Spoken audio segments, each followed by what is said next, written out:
soy la superiora general de la Compañía del Salvador, Madre Amelia Lora Tamayo. Soy antigua alumna del colegio en las muy primeras promociones y he tenido pues la gracia, el regalo de Dios de haber convivido con nuestra fundadora, la Madre María Félix, durante 30 o 35 años, ya no me acuerdo, tendría que hacer cálculos, muchos años.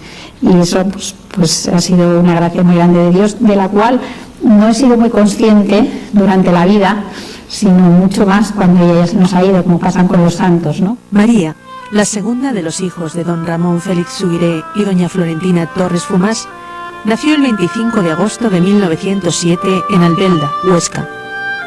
Recibió, al igual que sus 3 hermanos pequeños que sobrevivieron, una educación de hondas raíces cristianas. Dotada de una inteligencia brillante que destacaba ya en sus primeros años, realizó los estudios de bachillerato en Lérida, en el Colegio de la Compañía de María.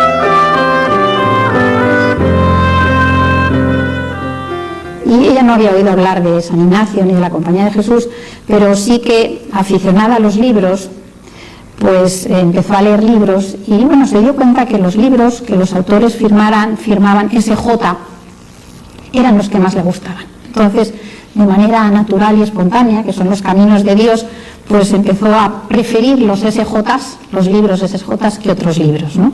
El verdadero encuentro con San Ignacio y a través de él con Cristo lo tendrá en unos ejercicios espirituales dirigidos por un padre jesuita en el internado. En ellos sintió por primera vez la llamada a la vida consagrada a Dios. Estos ejercicios marcan su vida. Lo único que desea es consagrarse a Dios del todo y para siempre.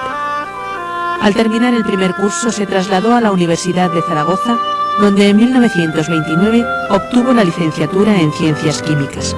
Durante sus años universitarios participó activamente en la Acción Católica y todo tipo de obras apostólicas. Su labor se extendía incluso a fomentar la piedad entre sus compañeros, de quienes era muy querida. Ella era una persona muy agradable, de trato muy inteligente, un corazón muy grande, mucha fe y mucha tenacidad y mucho amor a la Iglesia y a Jesús, claro, a Jesucristo. Ya ha acabado la carrera y tiene su título de licenciada que desea poner al servicio de Dios. Acepta la plaza que le ofrecen en Lérida como auxiliar de su antiguo profesor de Física y Química en el Instituto de Segunda Enseñanza de la ciudad. Y en el año 1932, ella ya había acabado la carrera de Químicas, había abierto una pequeña academia en Lérida, era una época conflictiva en España, que se pensaba que iban a expulsar a los religiosos de España, se iban a quedar los colegios, los jóvenes en colegios sin atención espiritual, y abrió una academia a la que le llamó Academia Nueva, para que no tuviera ninguna connotación religiosa. Durante este tiempo pudo comprobar la tremenda influencia que tenía la escuela en la educación de los niños. Con gran preocupación veía cómo los jóvenes estaban siendo educados totalmente al margen de Dios, adoctrinados sin que muchas veces se dieran cuenta de ello. Ella decía que los niños, bueno, como es verdad, que eran barro blando, que todo lo que imprimiéramos en ellos quedaría para toda la vida. Y les trataba con una gran amabilidad, un respeto grandísimo, y nos lo inculcaba a nosotros, y fue nuestra orientadora pedagógica en todo. Y de eso lo que hemos recibido, creo que hemos ido dando o teniéndolo, ya digo, como un punto siempre de referencia para ver si verdaderamente estábamos haciéndolo bien o mal. Era el 31 de julio de 1932, fiesta de San Ignacio de Loyola. Asistía a un retiro que dirigía el padre Serrat en la capilla del Colegio de la Sagrada Familia. El sacerdote habló de San Ignacio, de su obra y de la providencia de Dios, al suscitar la fundación de la Compañía de Jesús, precisamente en los tiempos en que la Iglesia más la necesitaba. Al acabar la plática se quedó un rato en la capilla junto al sagrario. Pues ella se puso a hacer un rato de oración ante el Santísimo, y entonces tuvo también lo que ella llama en sus escritos el primer sentimiento de nuestra vocación. Ella tuvo una experiencia interna sin que pasara en absoluto una visión o una audición, sin pasar por los sentidos externos, un sentimiento interno profundo, sin dudar, de que ella iba a vivir el espíritu de la Compañía de Jesús, iba a vivir las reglas y las constituciones de San Ignacio, y además que muchas jóvenes iban a vivirlo también, ¿no?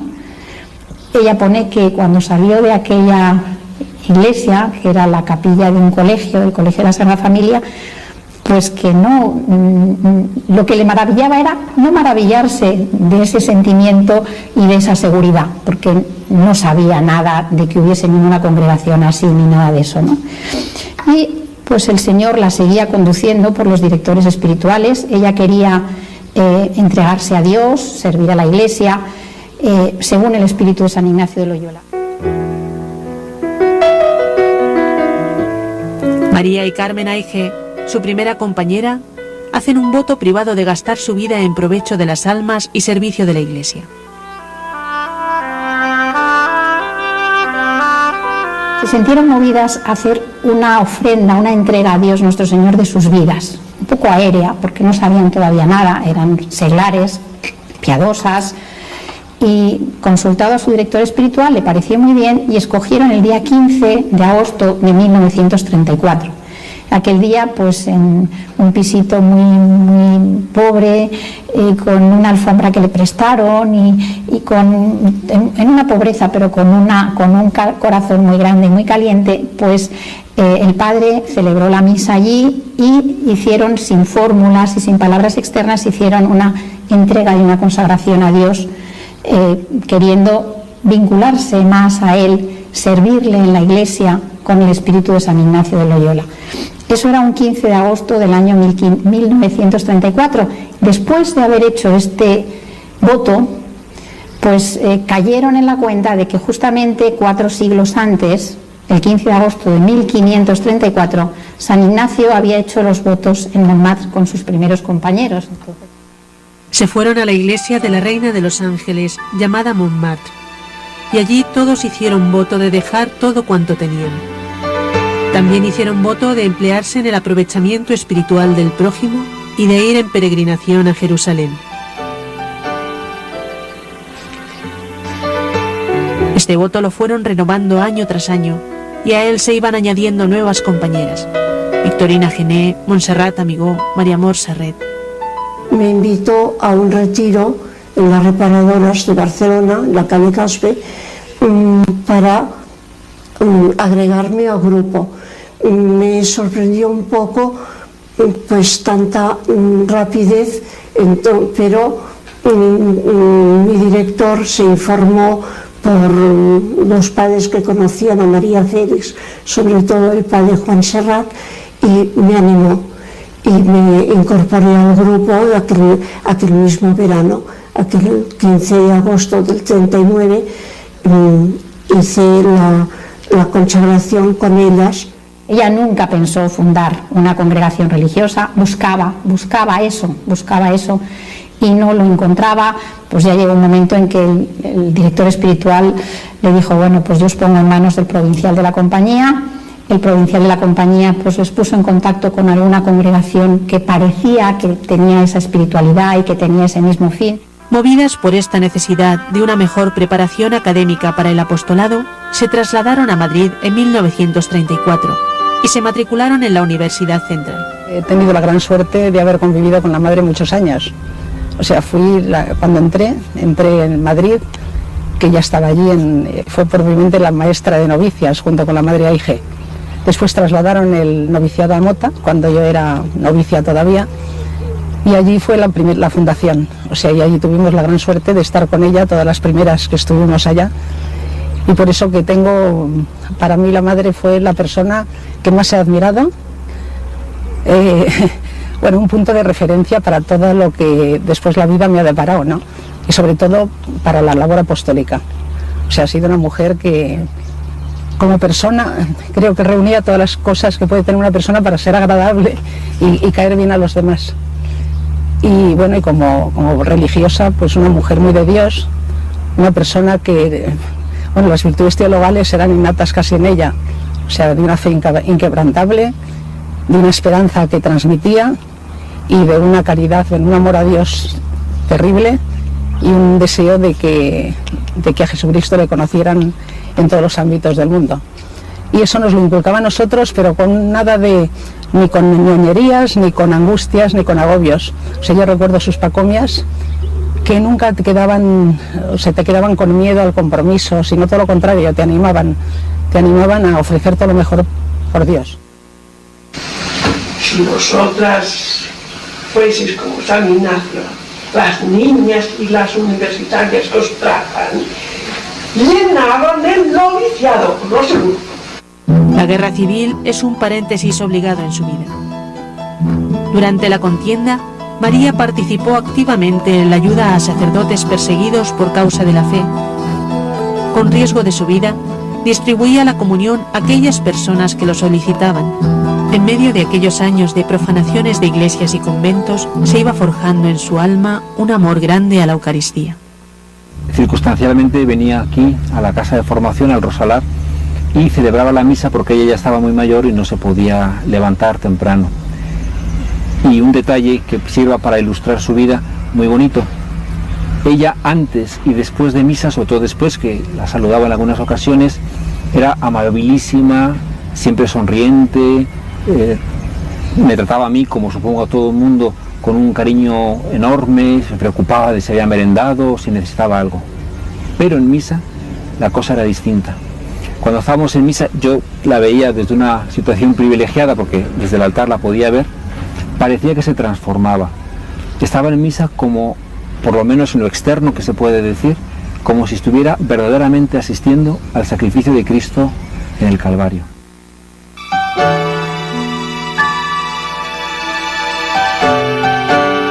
Al terminar la guerra, abrió en Barcelona la Academia Revircien, Religión, Virtud y Ciencia. Empezó el Colegio Revircien en Barcelona con alumnos procedentes de una escuela que había funcionado durante la guerra clandestinamente, con religiosos y religiosas y jesuitas y algunos seglares comprometidos, y empezó el colegio Revircien en la calle de las Cortes Catalanas número 627, y yo me incorporé como miembro del profesorado.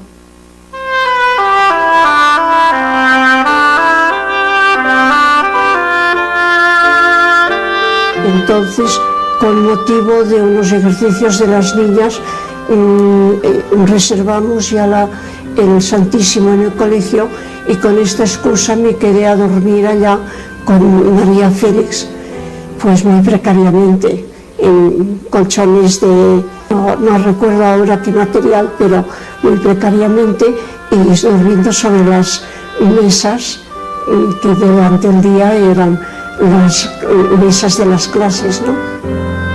Durante el verano de 1940, todas aquellas jóvenes hicieron unos ejercicios espirituales para deliberar sobre su vocación. No veían que la vocación se integrase en alguno de esos institutos que proponía el provincial. Entonces, pues el provincial, ya tampoco sabiendo qué hacer, las puso en manos de la Iglesia, en manos del entonces administrador apostólico de Barcelona, porque el obispo había muerto mártir en la guerra. Entonces, pues digamos que se encontró como empezando una congregación religiosa en la Iglesia. El día 11 de octubre de 1940, entonces festividad de Santa María, Madre de Dios, el ordinario de Barcelona dio permiso para vivir en comunidad a la primera célula de la Compañía del Salvador. Recuerdo la visita que hicimos al obispo administrador apostólico, el doctor Díaz de Gómara, que era obispo de otra diócesis, no recuerdo cuál, pero era administrador apostólico de Barcelona, porque el obispo titular había sido sacrificado durante la guerra civil, y entonces pues nos dio permiso para vivir en comunidad, es decir, vivir un principio de vivir en comunidad, pero con la condición de buscar una casa que tuviese pues algo de jardín, que no nos encerrásemos en un piso así lóbrego, ¿no? O muy cerrado. Tuvieron que buscar una torre para vivir, donde enseguida se abrió la residencia femenina Bonanova para universitarias. María Félix alquiló un chalet en la calle Gandusier 59, que fue nuestra primera residencia, y ofreció pues plazas de residentes a estudiantes. Fueron las primeras residentes que después, con el tiempo, darían lugar al primer colegio mayor, no solo nuestro, sino de Barcelona. Pensaba la idea de entrar para la Asunción, pero como cumplía los años el 22 de julio, me dijo el padre, tú el 30 para San Ignacio. Y allí fui y entré. Recuerdo que la madre pues me acompañó yo no dormía con las monjitas, por supuesto, pero entonces en aquel momento sí, me acompañó a mi nuevo dormitorio, que era una celdita en una habitación corrida grande, separada por cortinas blancas. Allí había una cama, una silla, una mesita de noche y una pequeña imagen de la Virgen. Allí nos arrodillamos y la madre le dijo a la Virgen que me tomase como verdadera hija y que fuese mi maestra. Dios, nuestro Señor, les concedió un padre, un consejero y un maestro, el padre Cándido Mazón, jesuita. Antes de ayudar en la elaboración de las constituciones, las formó en el espíritu y costumbres propias de una congregación que quería vivir plenamente el carisma de San Ignacio de Loyola. Y el padre Mazón, Cándido Mazón, a quien le debe muchísimo la compañía porque fue el verdadero maestro de novicios y el que les dio cómo se vivía en religión, porque ninguna de las primeras había sido religiosa, por lo tanto, él fue el verdadero maestro. Don Gregorio Modrego Casaus vigiló la preparación de las constituciones y la formación religiosa de las congregadas, siendo un verdadero padre para con ellas. El doctor Modrego firmó el decreto el 31 de enero y el día 1 vinieron a leernos allí el decreto de elección. Y después de eso nombraron superior a la madre, salió por unanimidad y fuimos todas a hacer el acatamiento. Yo me acuerdo perfectamente de esto, perfectamente. El 2 de febrero hicieron la profesión las primeras religiosas en la misa que se dignó celebrar el doctor Modrego en la capilla del Palacio Episcopal. El 2 de febrero de 1957 hizo la promesa de especial obediencia al Sumo Pontífice en la capilla del Obispado de Barcelona. Una nota característica de la compañía, el señalarnos en la devoción, amor y adhesión al Santo Padre. Tenemos el cuarto voto, como los jesuitas, de obediencia, que lo hacemos en la última profesión, y eso pues nos pide y nos lleva a tener un amor entrañable a la Iglesia, una adhesión al magisterio del Papa, conocerlo, darlo a conocer, un sentir con la Iglesia en el lenguaje ignaciano. El 25 de mayo de 1986, solemnidad de la Santísima Trinidad, la Compañía del Salvador obtuvo de la Santa Sede la gracia de la aprobación pontificia. La redacción de las constituciones de la Compañía ocupó toda la vida de la madre. Con 93 años, tuvo la satisfacción de ir a Roma a entregarlas personalmente y recibir la comunión de manos del Santo Padre Juan Pablo II el 25 de junio de 2000.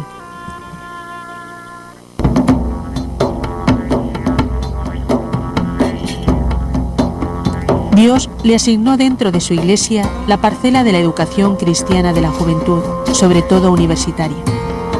Con este fin, abre en España y en América los colegios Mater Salvatoris, que tienen como fin propagar el carisma que el Señor le concedió. Adhesión al Papa, amor tierno a la Santísima Virgen y hacer de los jóvenes permanente fermento evangélico en la sociedad para llevarla a Jesucristo.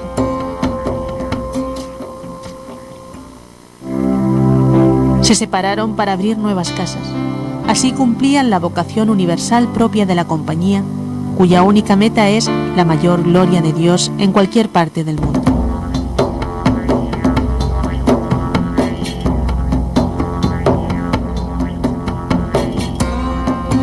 El 22 de agosto de 1957, festividad del Corazón de María, pisa por primera vez el continente americano con Carmen Eiffel, su gran compañera en las fundaciones de todas las casas y colegios de la compañía.